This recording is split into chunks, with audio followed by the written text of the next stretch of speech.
ओम शांति।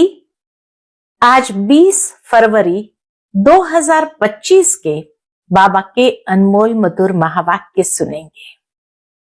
आज सतगुरुवार है और सतगुरु बाबा के अनमोल शिक्षाओं भरे महावाक्य हम सभी सुनेंगे।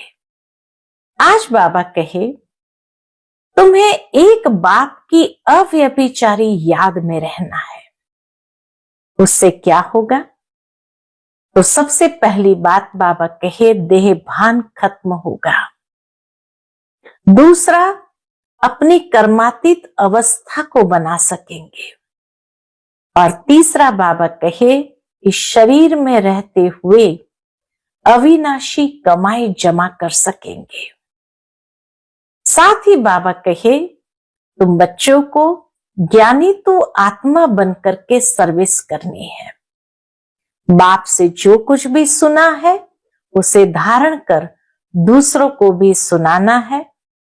और कहा जाता है, दे दान तो छूटे ग्रहण। तो तुम बच्चों को विकारों का दान देकर राहु के ग्रहण से स्वयं को मुक्त करना है। तो सुनते हैं आज के बाबा के अनमोल मधुर महावाक्य। ओम शांति। मीठे बच्चे, अब विकारों का दान दो तो ग्रहण उतर जाए और यह तमो प्रधान दुनिया सतो प्रधान बने। आज की मुरली से प्रश्न है, तुम बच्चों को किस बात से कभी भी तंग नहीं होना चाहिए? उत्तर, तुम्हें अपनी लाइफ से, इस जीवन से कभी भी तंग नहीं होना चाहिए। क्यों? क्योंकि यह हीरे जैसा जन्म गाया हुआ है। इनकी संभाल भी करनी है। तंदुरुस्त होंगे तो नॉलेज सुनते रहेंगे। यहां जितना दिन जिएंगे कमाई होती रहेगी, हिसाब किताब चुकतू होता रहेगा। आज की मुरली से पहले गीत बजा है, ओम नमः शिवाय। ओम शांति। आज गुरुवार है। तुम बच्चे कहेंगे सतगुरुवार, क्योंकि सतयुग की स्थापना करने वाला भी है। सत्यनारायण की कथा भी सुनाते हैं प्रैक्टिकल में। नर से नारायण बनाते हैं। कथा सुनाकर अर्थात ज्ञान सुनाकर नर से नारायण बनाते हैं। गाया भी जाता है, सर्व का सदगति दाता। फिर वृक्षपति भी है। यह मनुष्य सृष्टि का झाड़ है, जिसको कल्प वृक्ष कहते हैं। कल्प कल्प अर्थात 5000 वर्ष बाद फिर से हूबहू रिपीट होता है। झाड़ भी रिपीट होता है ना। फूल 6 मास निकलते हैं, फिर माली लोग जड़ निकाल रख देते हैं, फिर लगाते हैं तो फूल निकल पड़ते हैं। अब यह तो बच्चे जानते हैं। बाबा कहे, जैसे एक माली भी 6 मास नर्सरी में अपने झाड़ को रखते, परवरिश करते हैं, फिर लगाते हैं तो फिर फूल निकलने शुरू हो जाते हैं। अब यह तो बच्चे जानते हैं, बाप की जयंती भी आधा कल्प मनाते हैं, आधा कल्प भूल जाते हैं। द्वापर के बाद मनाना शुरू किया तो सतयुग त्रेता में तो बाबा की जयंती भी भूल जाते हैं। भक्ति मार्ग में आधा कल्प याद करते हैं। बाबा कब आकर के गार्डन ऑफ फ्लावर्स स्थापन करेंगे? दशाएं तो बहुत होती है ना। बृहस्पति की दशा भी है, उतरती कला की भी दशाएं होती है। इस समय भारत पर राहु का ग्रहण लगा हुआ है। चंद्रमा को भी जब ग्रहण लगता है तो लोग पुकारते हैं, दे दान तो छूटे ग्रहण। अब बाप भी कहते हैं, ये 5 विकारों का दान दे दो तो छूटे ग्रहण। अभी सारी सृष्टि पर ग्रहण लगा हुआ है। 5 तत्वों पर भी ग्रहण लगा हुआ है, क्योंकि तमो प्रधान है। हर चीज नई से पुरानी जरूर होती है। नई को सतो प्रधान, पुरानी को तमो प्रधान कहते हैं। छोटे बच्चों को भी सतो प्रधान महात्मा से भी उच्च गिना जाता है, क्योंकि उनमें 5 विकार नहीं रहते। भक्ति तो सन्यासी भी छोटेपन में करते हैं। जैसे राम तीर्थ श्री कृष्ण का पुजारी था, फिर जब सन्यास लिया तो पूजा खलास। सृष्टि पर पवित्रता भी चाहिए ना। भारत पहले सबसे पवित्र था, फिर जब देवताएं वाम मार्ग में जाते हैं तो फिर अर्थक्वेक आदि सब स्वर्ग की सामग्री, सोने के महल आदि खलास हो जाते हैं।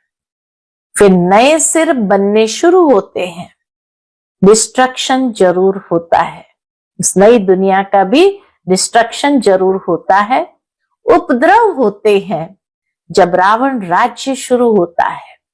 माना जैसे ही रावण की पधरामणी होती है सृष्टि पर तो धरती भी कांप जाती है, तो उपद्रव शुरू हो जाते हैं। इस समय सब पतित है। सतयुग में देवताएं राज्य करते हैं। असुरों और देवताओं की युद्ध दिखाई है, परंतु देवताएं तो होते ही है सतयुग में। वहां लड़ाई कैसे हो सकती? संगम पर तो देवताएं होते नहीं। तुम्हारा नाम ही है पांडव। पांडवों कौरवों की भी लड़ाई होती नहीं। यह सब है गपोड़े। कितना बड़ा झाड़ है, कल्प वृक्ष कितना बड़ा है, कितने अथाह पत्ते हैं, उनका हिसाब थोड़ी कोई निकाल सकते। संगम पर तो देवताएं होते नहीं। बाप बैठ आत्माओं को समझाते हैं, आत्मा ही सुनकर कांध हिलाती है। हम आत्मा है, बाबा हमको पढ़ाते हैं, ये पक्का करना है। बाप हमें पतित से पावन बनाते हैं। आत्मा में ही अच्छे व बुरे संस्कार होते हैं ना। आत्मा ऑर्गन्स द्वारा कहती है, हमको बाबा पढ़ाते हैं। बाप कहते हैं हमको भी ऑर्गन्स चाहिए जिससे समझाऊं। शिव बाबा को भी ऑर्गन्स चाहिए जिससे बाबा हम बच्चों को समझाते हैं। आत्मा को खुशी होती है, बाबा हर 5000 वर्ष बाद आते हैं हमको सुनाने। तुम तो सामने बैठे हो ना, मधुबन की ही महिमा है। आत्माओं का बाप तो वह है ना, सब उनको बुलाते हैं। तुमको यहाँ सन्मुख बैठने में मजा आता है, परंतु यहाँ सब तो रह नहीं सकते। अपनी कारोबार सर्विस आदि को भी देखना है। आत्माएं सागर के पास आती है, धारण कर फिर जाए औरों को सुनाना है, नहीं तो औरों का कल्याण कैसे करेंगे। इसलिए मधुबन में आना है, रिफ्रेश होना है, बादल भरने हैं और फिर जाकर के बरसना है, अर्थात दूसरों को सुनाना है, उन्हों का भी कल्याण करना है। योगी और ज्ञानी तो आत्मा को शौक रहता है हम जाकर औरों को भी समझाएं। अब शिव जयंती मनाई जाती है ना, भगवान वाच है।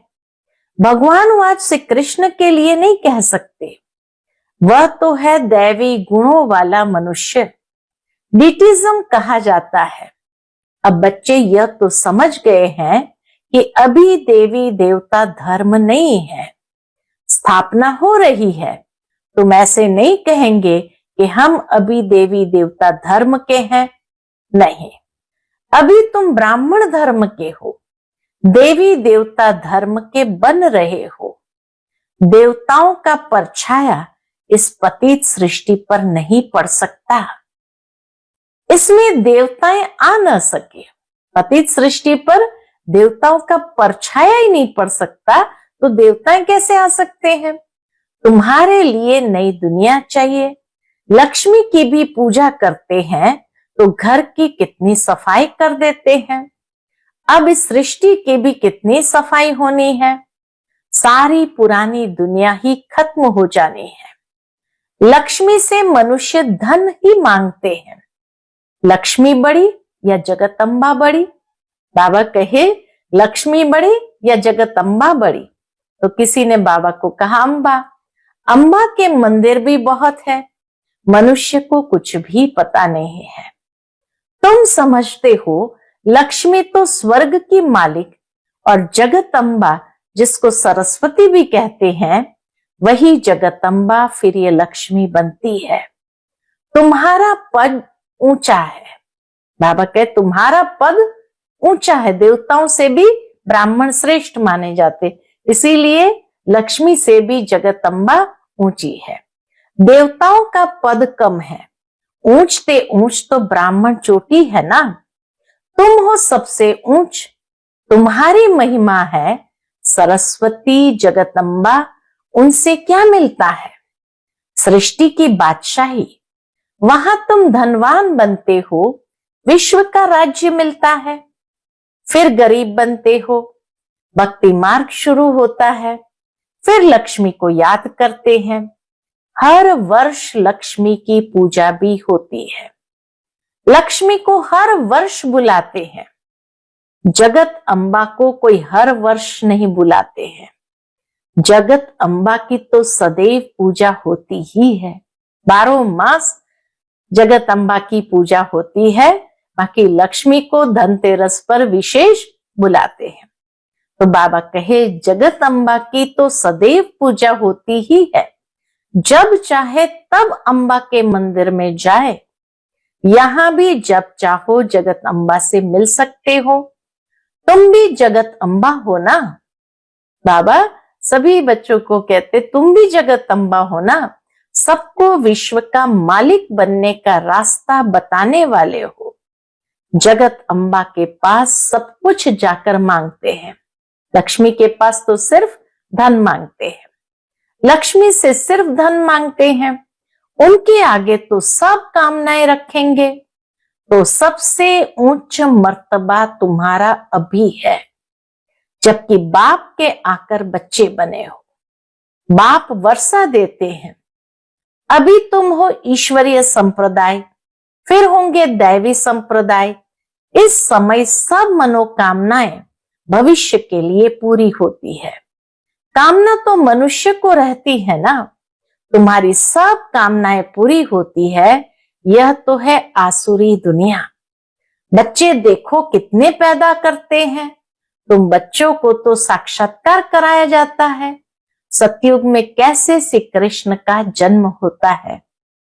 वहां तो सब कायदे सिर होता है। दुख का नाम नहीं रहता। बच्चे का जन्म होते समय भी कोई दुख का नाम नहीं रहता। उनको कहा ही जाता है सुखधाम। तुमने अनेक बार सुख में पास किया है, अनेक बार हार खाई है और जीत भी पाई है। अभी स्मृति आई है कि हमको बाबा पढ़ाते हैं। स्कूल में नॉलेज पढ़ते हैं, साथ साथ मैनर्स भी सीखते हैं ना। वहां कोई इन लक्ष्मी नारायण जैसे मैनर्स नहीं सीखते हैं। अभी तुम दैवी गुण धारण करते हो। महिमा भी उनके ही गाते हैं, देवताओं की। सर्वगुण संपन्न, 16 कला संपूर्ण। तो अभी तुमको ऐसा बनना है। तो इसी विश्वविद्यालय में हमें दैवी मैनर्स भी सिखाए जाते हैं। तुम बच्चों को अपनी इस लाइफ से कभी तंग नहीं होना चाहिए। इतनी प्रैक्टिकल बात बाबा बताते हैं कि इसी जन्म को इतना श्रेष्ठ बताया गया। ईश्वरीय संतान है, सारे कल्प में ऊंचे से ऊंचा जन्म है। तो इस लाइफ से कभी तंग नहीं होना चाहिए, क्योंकि यह हीरे जैसा जन्म गाया हुआ है। इनकी संभाल भी करनी होती है। तंदुरुस्त होंगे तो नॉलेज सुनते रहेंगे। बीमारी में भी सुन सकते हैं, बाप को याद कर सकते हैं। यहां जितना दिन जिएंगे सुखी रहेंगे, कमाई होती रहेगी, हिसाब किताब चुकतू होता रहेगा। बच्चे कहते बाबा सतयुग कब आएगा? ये बहुत गंदी दुनिया है। इसलिए बाबा से पूछते हैं बाबा सतयुग कब आएगा? ये बहुत गंदी दुनिया है। बाप कहते अरे पहले कर्मातीत अवस्था तो बनाओ। जितना हो सके पुरुषार्थ करते रहो। बच्चों को सिखलाना चाहिए कि शिव बाबा को याद करो। यह है अव्यभिचारी याद। एक शिव की भक्ति करना वह है अव्यभिचारी भक्ति, सतो प्रधान भक्ति। फिर देवी देवताओं को याद करना वह है सतो भक्ति। बाप कहते उठते बैठते मुझ बाप को याद करो। बच्चे ही बुलाते हैं, हे पतित पावन, हे लिबरेटर, हे गाइड। ये आत्मा ने कहा ना।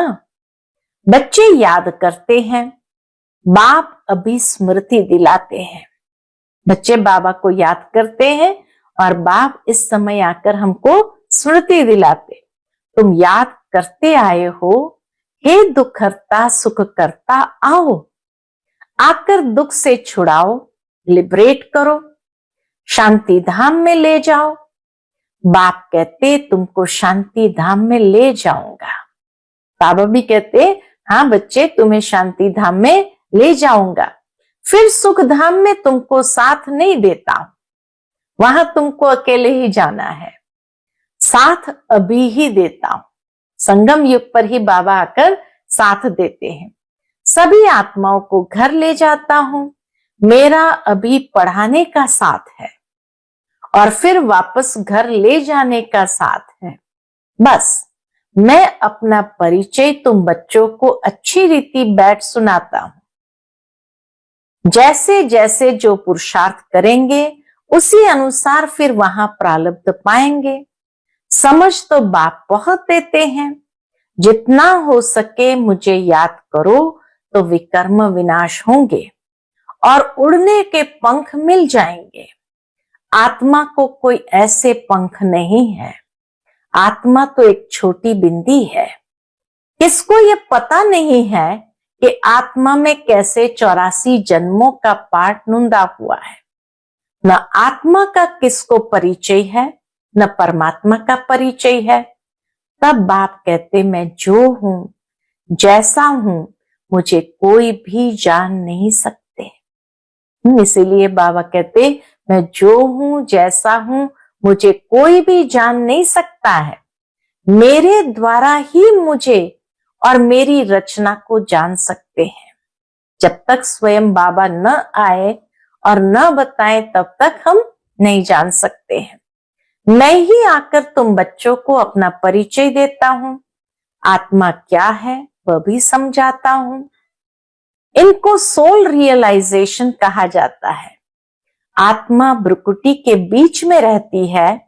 कहते भी है ब्रुकुटी के बीच चमकता है अजब सितारा, परंतु आत्मा क्या चीज है यह बिल्कुल कोई नहीं जानते। जब कोई कहते हैं कि आत्मा का साक्षात्कार हो तो उन्हें समझाओ कि तुम तो कहते हो ब्रुकुटी के बीच में स्टार है, स्टार को क्या देखेंगे। टीका भी स्टार का ही देते हैं, चंद्रमा में भी स्टार दिखाते हैं। वास्तव में आत्मा है स्टार। आत्मा छोटी सी बिंदी स्टार है। अभी बाप ने समझाया है तुम ज्ञान स्टार्स हो। बाबा कहे तुम कौन हो, ज्ञान स्टार्स हो। बाकी वह सूर्य चांद सितारे तो मांडवे को रोशनी देने वाले हैं। वह कोई देवताएं नहीं है। भक्ति मार्ग में सूर्य को भी पानी देते हैं, तर्पण देते ना। भक्ति मार्ग में ये बाबा भी सब करते थे। ब्रह्मा बाबा ने भी सारी पूजा किया है। सूर्य देवताय नमः, चंद्र देवताय नमः कहकर पानी देते थे। ये सब है भक्ति मार्ग। इसने तो बहुत भक्ति की हुई है। ब्रह्मा बाबा ने तो बहुत भक्ति की हुई है। नंबर 1 पूज्य तो फिर नंबर 1 पुजारी बने हैं। नंबर तो गिनेंगे ना। रुद्र माला के भी नंबर तो है ना। भक्ति भी सबसे जास्ती इसने की है। अब बाप कहते हैं छोटे बड़े सबकी वानप्रस्थ अवस्था है। अभी मैं सबको ले जाऊंगा, फिर यहां आएंगे नहीं। बाकी शास्त्र में जो दिखाते हैं प्रलय हुई, जलमय हो गई, फिर पीपल के पत्ते पर श्री कृष्ण आया। बाप समझाते हैं सागर की कोई बात नहीं, वहां तो गर्भ महल है।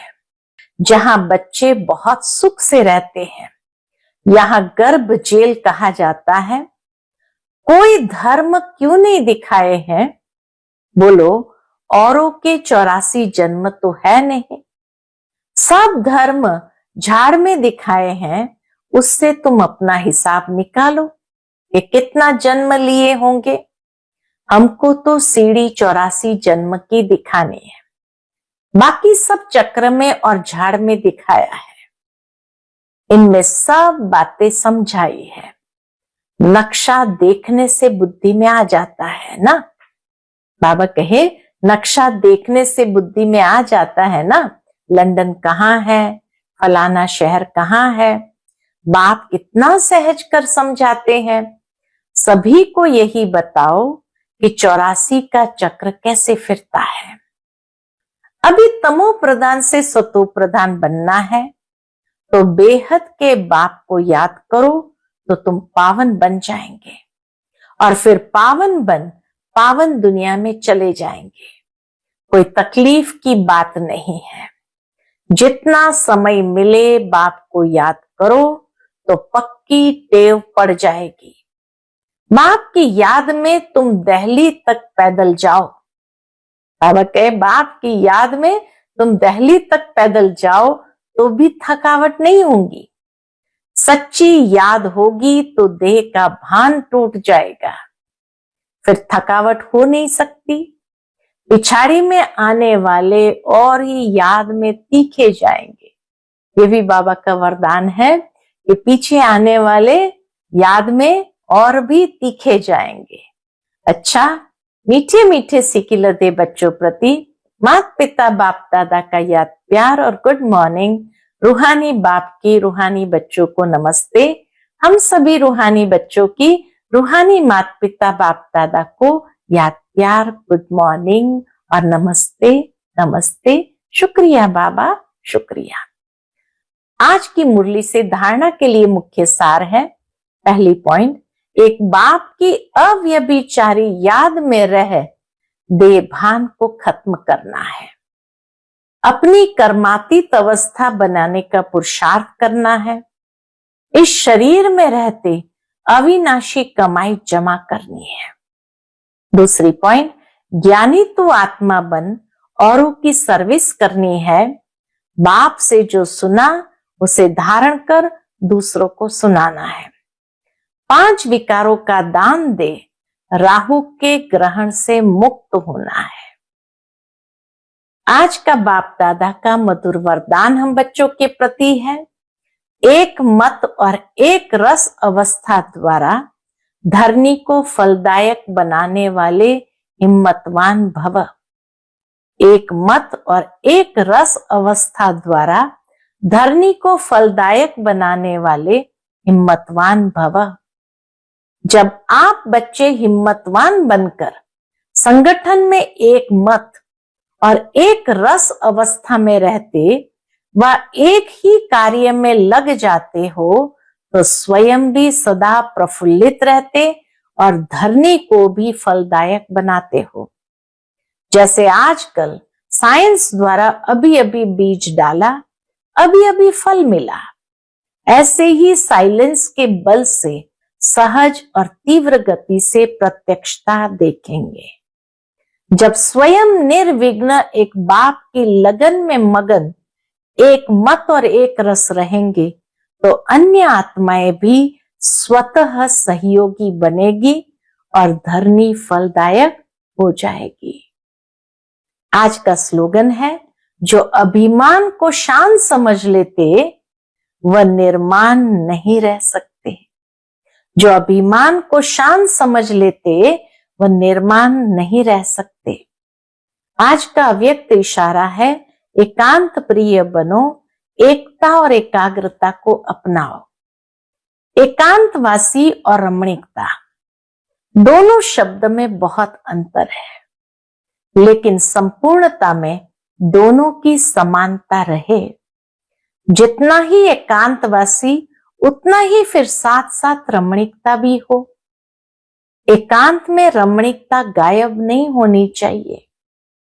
दोनों समान और साथ साथ रहे, अभी अभी एकांतवासी, अभी अभी रमणीक, जितनी गंभीरता उतना ही मिलनसार भी हो। मिलनसार अर्थात सर्व के संस्कार और स्वभाव से मिलने वाला, सर्व के संस्कार और स्वभाव से मिलने वाला। अच्छा, ओम शांति।